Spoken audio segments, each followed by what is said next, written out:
Today is our unboxing and full impression of Samsung Galaxy A53.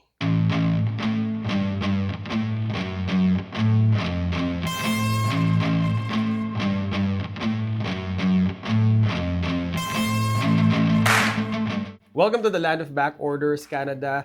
I have to wait 2 weeks to get this phone. But the good thing about our channel is we hold on to our phones longer so we can compare and review them. We will have a comparison of this phone with a lot of phones in our channel, so all good. Samsung A53 is the newest mid-range phone from Samsung with a price tag of $449. Today we will unbox this phone, make our first impression, and do a camera tour. Let's do a quick unboxing of this phone. I don't think there's much to see. It's a very small and slim box. You can also skip this part and go directly to my first impression and camera tour. So we have the phone wrapped in plastic and also a small box at the bottom. Opening the box, it has the manual, a charging cable, both Type-C end-to-end, and a SIM ejector tool. That's about it. Underwhelming for $449. Now let's check the phone and set it up for the first time.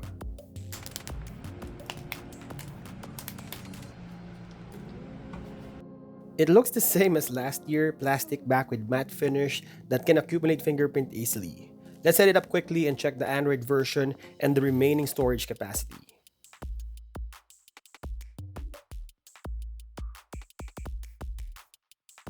So this is what the home screen looks like. We will go quickly on the settings. So it has One UI 4.1 based on Android 12 with January security patch. Let's check the remaining internal storage. So I have 128 gigs version with 6 gigs of RAM. So we have 103 gigs remaining. The system in pre-installed already occupied almost 20% of the phone's storage. It also has a switch between 60 to 120 Hz refresh rate. I'm not sure if high is variable. Looks like it just forces the system to go 120 Hz. I will fully review this to see if that's the case. The lock screen has motion wallpapers that switches images every time when you open the phone, and it also has always on display because it's an AMOLED screen. We're done unboxing this phone. We will play with this phone for a few hours and provide our first impression.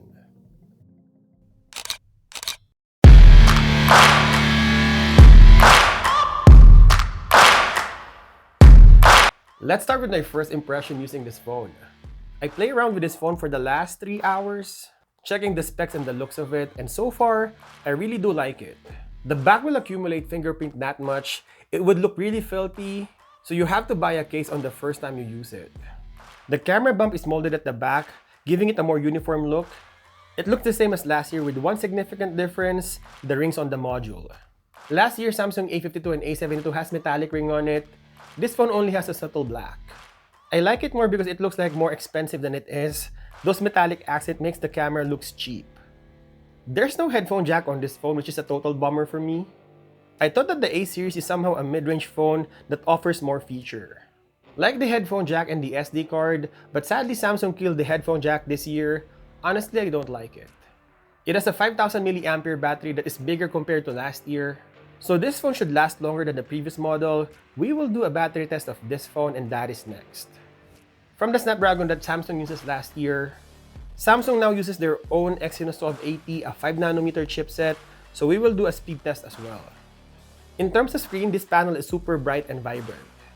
The Samsung S20 Ultra has 1400 nits, but it looks like almost the same. The only difference is this phone uses a flat panel, but the bezels are pretty minimal. It looks like a flagship phone just by looking at the screen. And that is my first impression. We will do a full review of this phone, but now let's go to our camera tour.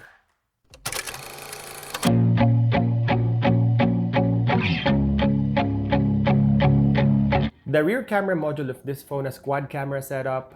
It has 64 megapixel main, 12 megapixel ultra wide, 5 megapixel macro, and 5 megapixel depth. For $449, Samsung should have given this a telephoto lens instead of a depth sensor. You also have a 32 megapixel selfie camera, which is borrowed from last year. In terms of image quality of the 3 usable sensors, the main, the ultra-wide, and the macro, the main will give you better dynamic range and contrast, while the ultra-wide lens is brighter of the 3. The 2x crop is only digital, so you will lose a little bit of details on it. The colors from the main sensor is punchy. It has great colors, but like any other Samsung phones, sometimes unrealistic but looks really good.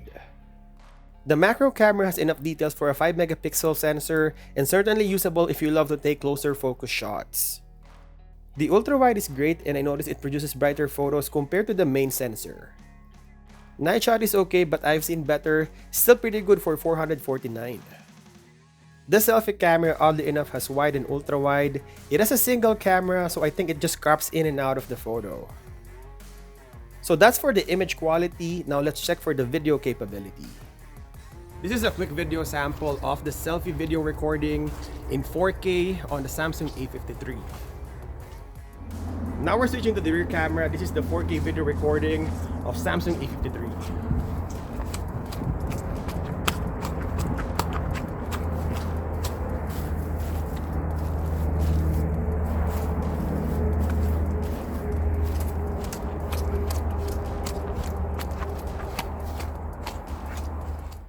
The 4K recording is a little shaky. Now we're actually bumping it down to full HD at 30 FPS, and we will check the stabilization again.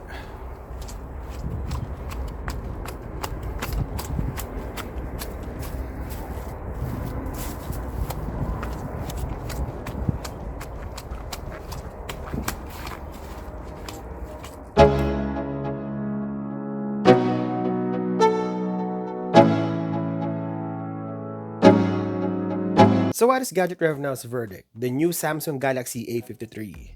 Let's start with the disappointments. First, it doesn't have a charger. I think for the A series, Samsung should have kept the brick, knowing that the people who will buy this will have limited budget, yeah? I also hate that they removed the headphone jack. This is the only reason why people buy this mediocre lineup. It also uses the same camera from last year, so expect the same camera performance, but we will test if Samsung tweak it on the software side. I highly doubt it. Now let's talk about the highlights. The battery is bigger, so our battery test might be really dope. They kept the low price of $449, and with my early impression of its speed, this phone is snappy. This phone will also get 4 years of update, so anyone buying this can enjoy 4 years of support before moving on to the next best thing. I actually got the April patch while doing this video. It retained that beautiful screen we love from Samsung, and I think games and content consumption will be great on this phone. Samsung Galaxy A53 has a lot of borrowed pieces from last year, and by killing the headphone jack, whether we like it or not, seems like that will be the new norm. And that's it. Hope you enjoyed this video. I will do a battery test, a camera comparison test, and a speed test of this phone, so stay tuned. And as always, thank you guys for watching, and I'll see you in the next one.